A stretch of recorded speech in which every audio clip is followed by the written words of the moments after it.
بسم الله الرحمن الرحيم. إن شاء الله يا شباب هنبدأ مع بعض كورس المصطلحات الطبية مع بعض في أول محاضرة من المحاضرات الترمينولوجي. أولًا عايزين نفهم يعني إيه مصطلحات طبية أو أنا هاستفاد إيه لمّا أدرس المصطلحات الطبية. أولًا إحنا بندرس المصطلحات الطبية دي عشان نقدر نتواصل مع بعض كأطباء، تمام؟ تاني حاجة عشان تفهم المنهج اللي هتدرسه في الكلية، عشان المنهج اللي أنا هادرسه في الكلية بتاعتي أكون فاهمه لإنه عبارة عن مصطلحات طبية. تالت حاجة عشان لو أنا مثلًا رُحت أسافر برّه مثلًا، أشتغل في إنجلترا، أشتغل في الهند، أشتغل في الصين، أشتغل في أمريكا، أي بلد، إحنا كدكاترة نتواصل مع بعض إحنا نتواصل مع بعض بيها نتواصل مع بعض بالمصطلحات الطبية.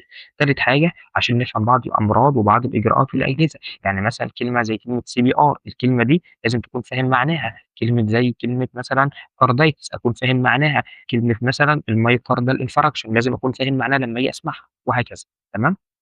يبقى أنا لازم أكون فاهم اللغة بتاعتي. أولًا إيه هي مكونات الكلمة الطبية؟ أنا عايز أشوف الكلمة دي بتتكوّن من إيه؟ قال لك إن الكلمة دي بتتكوّن معاك من أول حاجة من الجذر، الجذر ده اللي هو الroot بتاع الكلمة. طب يعني إيه الجذر؟ اللي هو أصل الكلمة، يبقى إيه هو الجذر؟ قال لك هو أصل الكلمة، أصل الكلمة.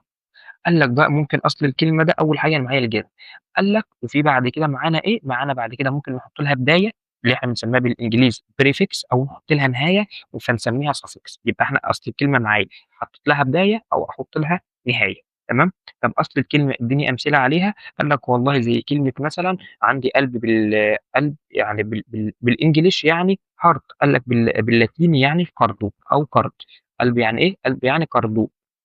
تمام، عندي كلمة معدة بالإنجليش يعني stomach، قال لك باللاتيني يعني gastro، يعني إيه gastro، تمام. قال لك عندك أعصاب، قال لك بالإنجليزي يعني nervous، قال لك باللاتيني يعني نيور، باللاتيني يعني نيور، تمام. يبقى دي كده أصل الكلمة، ممكن أحط لها نهاية أو أحط لها بداية فتغيّر معناها.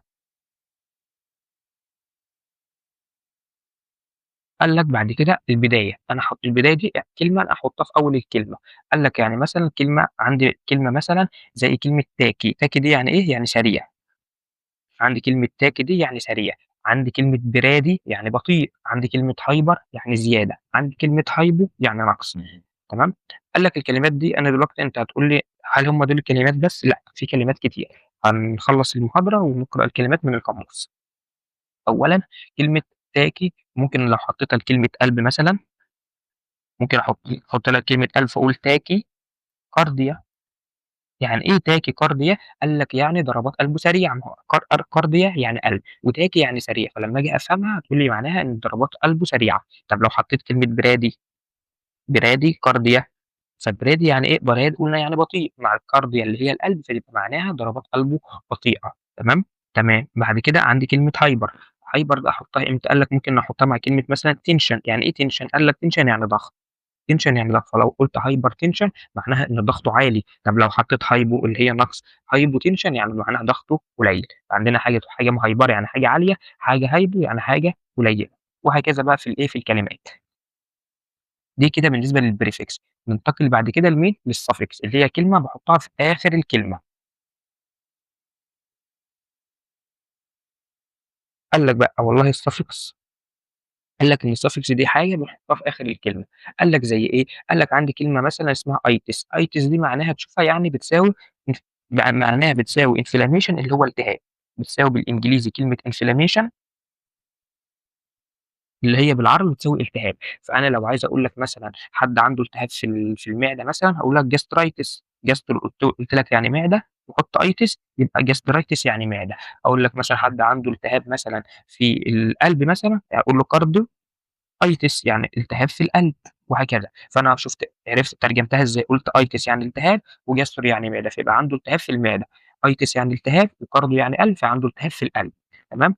قال لك عندي بعد كده suffix تانية معناها ectomy، ectomy دي معناها بالعربي يعني إزالة جراحية، يعني أنا باعمل عملية جراحية، تمام. قال لك فأنا لو أنا عايز أقول واحد شال المعدة أقول له gastrectomy، gastro إكتومي، يعني إيه جاستروكرومي؟ قال لك يعني واحد شايل المعدة. عايز أقول مثلًا واحد شايل المريء، مريء باللاتيني يعني أوسوفيجاس، فممكن أقول أوسوفيجاس إكتومي، يعني واحد شايل المريء. عايز أقول مثلًا واحد شايل الطحال، فهاقول إسبلين إكتومي، وهكذا. إسبلين يعني طحال، إكتومي يعني إزالة الطحال. قال لك عندي مثلًا الsuffix اللي اسمها ology. يعني إيه كلمة ology؟ قال لك ology دي يعني علم، باحطها يعني علم. قال لك زي مثلًا terminology اللي هي المصطلحات اللي إحنا بناخدها. قال لك والله زي biology يعني أحياء، حُطّها لأي علم. قال لك والله زي physiology علم وظائف الأعضاء. زي إيه تاني؟ قال لك زي histology علم الأنسجة. يبقى كلمة ology الsuffix ology معناها إيه؟ معناها علم.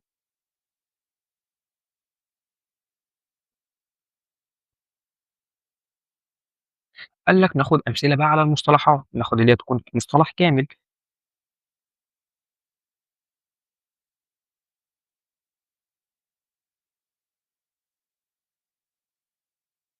أولًا يا عم قال لك أنا معايا كلمة gastritis. يعني إيه gastritis؟ قُلت لك gastro لوحدها يعني معدة، وitis يعني التهاب أو inflammation، فتقول لي معناها التهاب في المعدة. قال لك معايا كلمة اسمها neurology. يعني إيه neuro؟ قُلت لك neuro يعني أعصاب، وology يعني علم، فمعناها علم الأعصاب. معناها علم الأعصاب. كلمة bradycardia. يعني إيه brady؟ brady لوحدها يعني بطيء، بداية بمعنى بطيء، بطيء عشان ما تنساش، بطيء. كارديا يعني قلب، براديكارديا يعني بطء ضربات القلب. تمام. قال لك عندي مثلًا كلمة اسمها appendix. appendix يعني الزايدة. appendix يعني كلمة الزايدة، حاطط لها كلمة أوكتومي يعني إزالة، فمعناها إن أنا هاشيل الزايدة أو استئصال الزايدة. تمام. طب إزاي بقى أحفظ المصطلحات دي؟ قال لك ولازم تفرّق بين الprefix وبين الroot وبين الsuffix. الprefix اللي هو المقطع اللي في الأول، الroot اللي هو المقطع اللي في النُص، الsuffix اللي هو المقطع اللي في الآخر.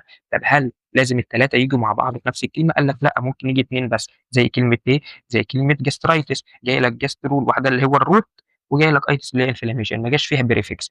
كلمة نيورجي ما جاش فيها prefix. كلمة براديكارديا ما جاش فيها prefix. appendectomy ما جاش فيها prefix. فمش لازم ال3 يكونوا في نفس الكلمة. أهم حاجة يكون الroot. أهم حاجة يكون الroot اللي هو أصل الكلمة، ويكون معاه ممكن prefix أو زي hyper أو hypo، أو يكون معاها suffix، أو ممكن يكونوا ال3 مع بعض عادي. تاني حاجة هتحاول تحفظهم، اللي هو تكتبهم مثلًا وتحطهم مثلًا معاك على المكتب بتاعك، وتحاول تكررهم عشان يحفظوا معاك، أكنك بتحفظ كلمات إنجليزي. تسمعهم لنفسك بصوت عالي، تسمعهم بنفسك بصوت عالي، ما تحفظش في سرك. لازم تسمعهم بنفسك بصوت عالي عشان تعتمد على الذاكرة السمعية. قال لك إحنا كده يعتبر خلصنا موضوع النهارده. تعالَ نحل شوية أمثلة ونشوف الأسئلة بتيجي إزاي. أولًا بيقول لك أي من التتابع بيكون prefix. أي من الكلمات دي بيكون prefix. والله كارديو قُلت لك كارديو دي يعني قلب، فطالما أنت ترجمتها قلب كده يبقى دي كده إيه، يبقى دي كده الroot بتاع الكلمة، ده أصل الكلمة.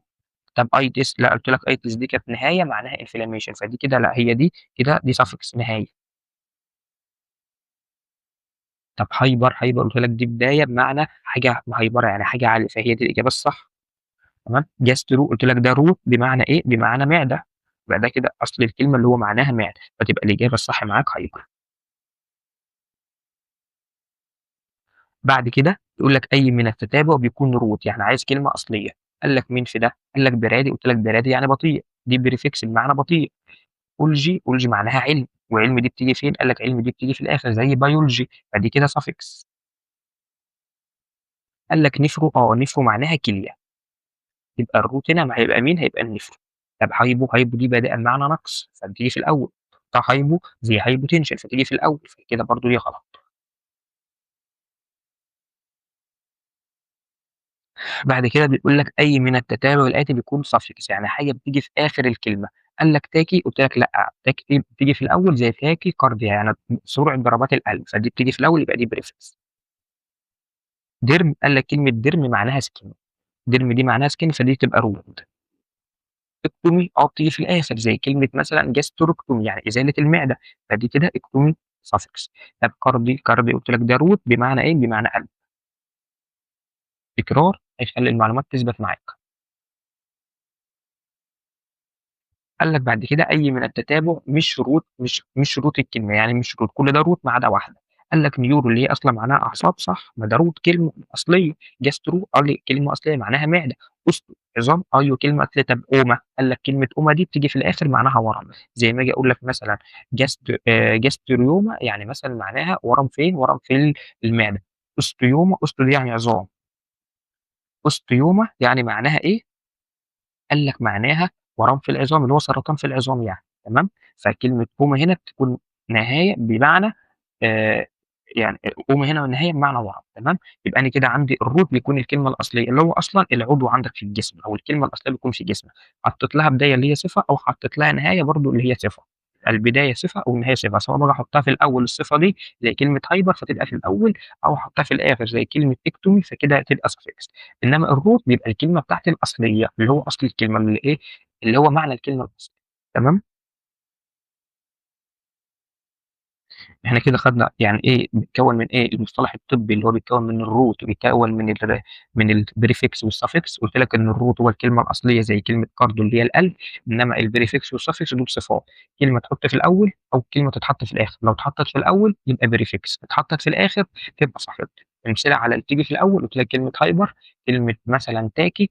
أمثلة على الكلمة اللي تيجي في الآخر زي كلمة أومة، زي كلمة ectomy، زي كلمة itis inflammation. خلاص. هناخد بقى بعد كده هنبدأ ناخد المحاضرة الجاية بقى ناخد الألوان، مصطلحات الألوان، وناخد معاها الجمع، صيغ الجمع إزاي نجمع الكلمات، وبعد كده بقى نبدأ ناخد إيه كل جهاز على بعضه، يبقى ناخد الجهاز التنفسي، الجهاز الهضمي، الجهاز التناسلي، الجهاز الهضمي مثلًا، وهكذا بقى، نبدأ ناخد كل جهاز منفصل.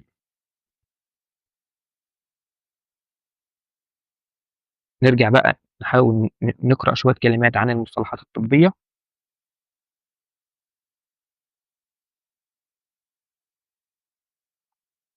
أولًا هنبدأ نقرأ الأول الprefix. قال لك إن الprefix دي قال لك الprefix دي أول حاجة ممكن كلمة تيجي كلمة لمّا تيجي في أول الكلمة معناها نفي. كلمة عندنا في الطب لمّا تيجي في أول الكلمة معناها نفي، يبقى بتساوي معناها بدون يعني نفي، أو معناها بالإنجليزي without. تمام. وكلمة آن قال لك كلمة آن دي معناها صعودا، يعني حاجة بتزيد، فكلمة آن معناها صعودا. تمام. لكن آن لوحدها معناها نفي. قال لي عندي كلمة اسمها آد، فكلمة آد معناها بعيد عن، كلمة آد معناها بعيد عن. كلمة آد لو اتحطت في أول الكلمة معناها تدّيك معنى نحو، إن إحنا بنقرّب تجاه أو كلمة طور. تمام. قال لي عندي كلمة اسمها ال، قال لك ال دي اللي هي بتساوي like، قال لك ال دي بتساوي like اللي هي حاجة متشابهة معاك.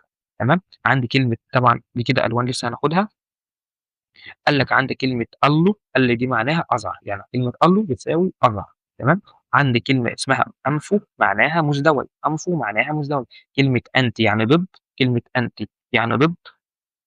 تمام. وعندي كلمة أنتِ لأ، أنتِ بالآ يعني ضد، إنما أنتِ بالإي يعني قدّام، يبقى أنتِ بالإي يعني قدّام.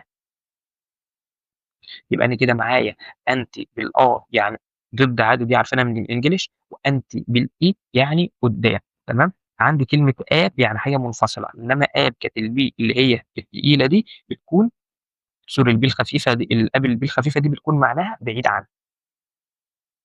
قال لي عندي كلمة أوتو حاجة زي حاجة أوتوماتيك، فحاجة بتبقى معناها حاجة ذاتية أو حاجة أوتوماتيك زي بتتحط في كلمة أوتوماتيك فمعناها حاجة ذاتية.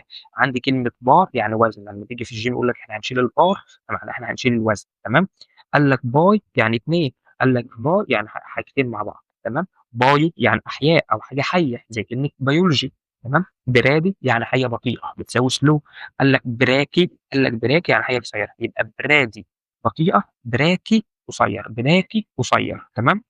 عندي كلمة اسمها كاكو اللي هي سيء أو bad، كاكو اللي هي سيء أو bad. كلمة كاتا قال لك دي حاجة منخفضة، حاجة بتنزل، كاتا حاجة down حاجة بتنزل.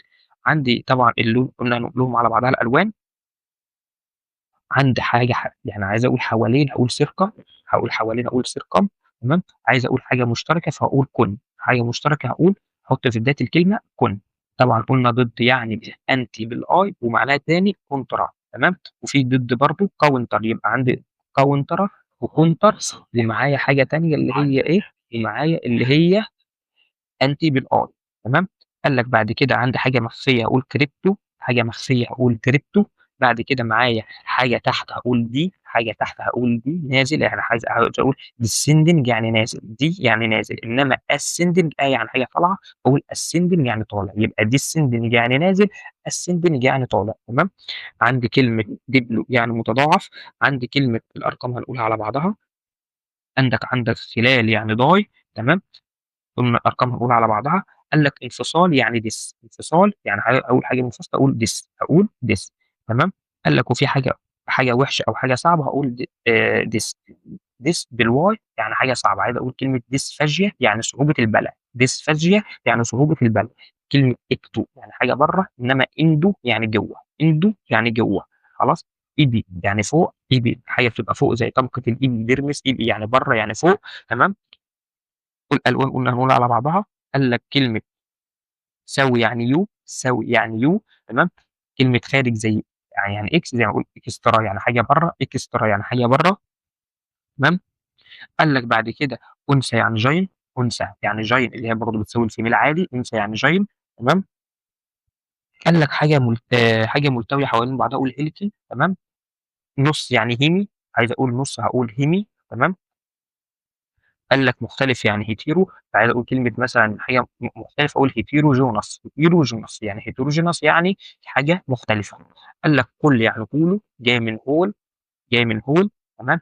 hemo يعني حاجة متماثلة، يعني تقول homogeneous يبقى hemo يعني متماثل، hetero يعني مختلف، تمام. عايز أقول عندي hydro يعني ماء، عندي hyper يعني حاجة عالية، hypo يعني حاجة منخفضة، تمام. عندي ido يعني ذاتي. قال لك عندي كلمة لا يعني إم، لا يعني إم زي impossible يعني حاجة مستحيل، possible يعني يمكن، حطيت لها إم بقت مستحيل. عندي in برضه يعني لا، بتدّيك معنى النفي، تمام. زي inexpensive يعني معناها مش غالي، تمام.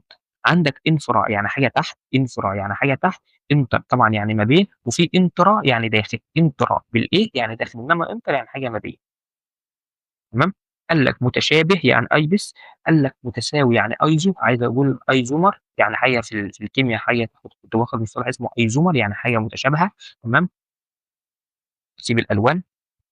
قال لك هناخد دهون يعني لايبو، دهون يعني لايبو، كان عندك شابتر في الثانوي اسمه اللايبيدات، فاللايبيدات يعني لايبو، تمام. قال لك حاجة ضخمة حاجة ماكرو، طب حاجة صغيرة هاقول مايكرو، يبقى ماكرو بالA يعني حاجة ضخمة، إنما المايكرو جاية من الميكرون، هتبقى حاجة صغيرة أو حاجة ضئيلة. حاجة وحشة هاقول مَلْط، حاجة وحشة هاقول مَلْط. حاجة كبيرة برضه بنقول ميجا، حاجة بنقول ميجا. قال لك وسط يعني ميزو، حاجة متوسطة هاقول ميزو، زي طبقة عندي في الجلد اسمها الميزوديرم، فحاجة طبقة متوسطة هاقول ميزو، تمام. عندي حاجة اسمها ميتا، قال لك ميتا يعني حاجة متبادلة، ميتا يعني حاجة متبادلة. قال لك مايكرو قلنا يعني حاجة صغيرة، ملي يعني ملي، مِس يعني سوق، وحيد يعني مونو، وحيد يعني حاجة مونو، تمام. قال لك متعدد يبقى multi. قال لك جديد يعني new برضه زي new بالإنجليش. قال لك nully يعني لأ، تمام. olic يعني حاجة قليلة برضه، olic يعني حاجة قليلة. قال لك ومنيو يعني قُل، برضه كان عندي كلمة قَل بتساوي قُل برضه، وعندي كلمة قُل، تمام. دي كلها بتساوي كُل، تمام. عندك بيضة يعني O، عندك بيضة يعني O، تمام. قال لك خلف يعني أوبستش، خلف يعني أوبستش. عندك حاجة مستقيمة هاقول أورسو، أو straight حاجة مستقيمة هاقول أورسو، تمام. أكسجين يعني أوكسي. قال لك سميك يعني حاجة باكي، هاقول حاجة سميكة. عندي قديم يعني بيلو. قال لك عندي حاجة مكررة هاقول بالين. عندك حاجة شاملة هاقول بان. عندك حاجة متحوطة هاقول بارا، عايز أقول بارا كورتكس يعني محاوطة الكورتكس، محاوطة القشرة، حوالين يعني برضه بيري، تمام. حاجة الألوان سِبناها. يبقى أنت غالبًا معظم الكلمات دي أنت كنت تعرف عنها من الإنجليش، ولكن أنا هاحاول برضه أنزّل لك الصفحات دي، بحيث إنك برضه لو أنت حابب تحفظها، فهتيجي معاك بالتكرار.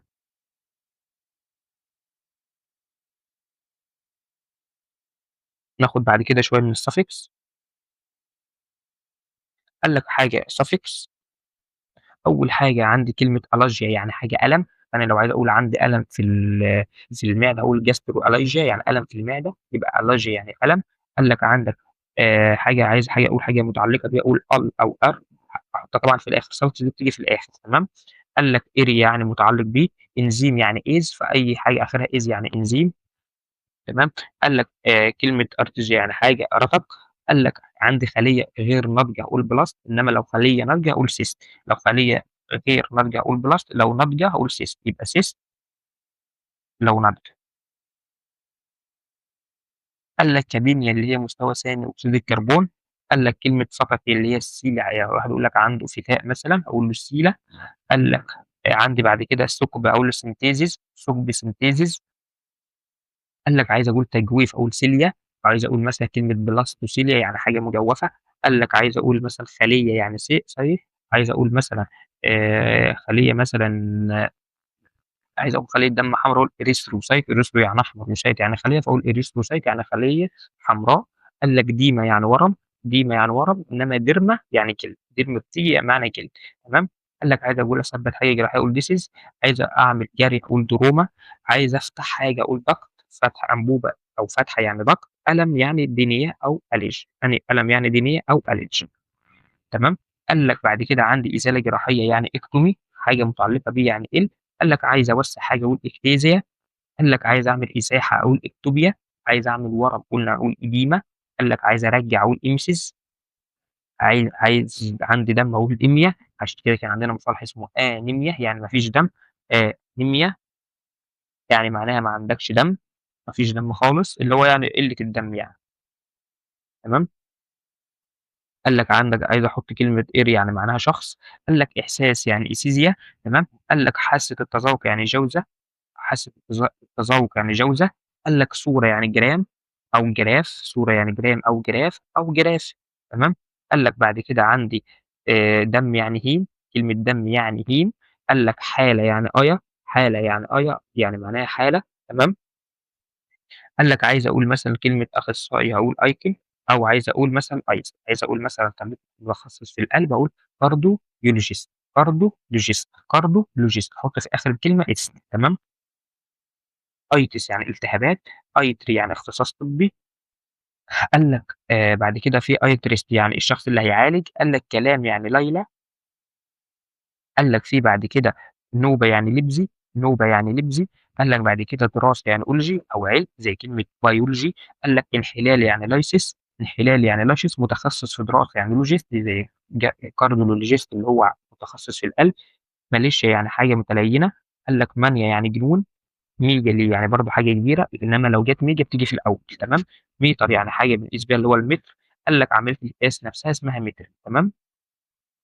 قال لك لوجي يعني دراسة، قال لك بعد كده عندي تلف يعني لايسيس أو تحطُّم يعني لايسيس، عندي بعد كده حل اسمه لايتِك، طبعًا عندك حاجة مشابهة حاجة قُل له ميمِتِك، عندك موت أو انتحار هاقول لأ موت أو تدمير أقول necrosis إنما انتحار apoptosis ما تكتبهاش بقى عشان إيه ما تزوّدش على نفسك في الكلمات. أوما يعني ورم، قال لك متعلق رؤية يعني فوبيا، قال لك بعد كده عندي حاسة الشم أُزمية، عندي بعد كده يا عم باس يعني مرض، قال لك بِنية يعني نقص، لو أنا عايز أقول مثلًا تاكينيا يعني معناها اللي هو بطء ضربات التنفس، تمام. فاجيا يعني بلع، قال لك فازيا يعني اضطراب في النطق، فيليا يعني حاجة بتحب، إنما فوبيا يعني حاجة بتكره، عايز أقول لك مثلًا حاجة بتحب مثلًا هاقول مايكروفيليا أو مايكروفوبيا، تمام. قال لك بعد كده البلازما يعني نمو، قال لك بعد كده بلاست يعني تقويم أو إصلاح، يقول لك جراحة تجميل أو جراحة البلاست يعني إصلاح أو تجميل، بليجيا يعني شلل، عايز أقول شلل نصف أقول هيموليجيا يعني شلل نصف، هيم يعني نصف، وبليجيا يعني شلل، تمام. قال لك يوزز يعني تكوين، عملية هيموبتوزيس يعني هيم يعني دم، ويوزز يعني تكوين، فأقول هيموبتوزيس يعني تكوين الدم، قال لك تنفس يعني بنية، تنفس يعني بنية. قال لك سكوت يعني توزيس، عايز أقول مثلًا انتحار apoptosis apoptosis، تمام. قال لك نزيف يعني rage، تمام. بعد الكلمات بقى هاسيبها لك، هانزّلها لك برضه في الملف، بُص عليهم وهاسيبه لك برضه في في تعليقات الفيديو. شكرًا لاستماعك المحاضرة، وإن شاء الله انتظرنا في المحاضرة الجاية، هنحاول مع بعض نكمّل إن شاء الله المرّة الجاية نكمّل الجمع ونكمّل الألوان، إن شاء الله على خير يعني. Free audio post production by alphonic.com.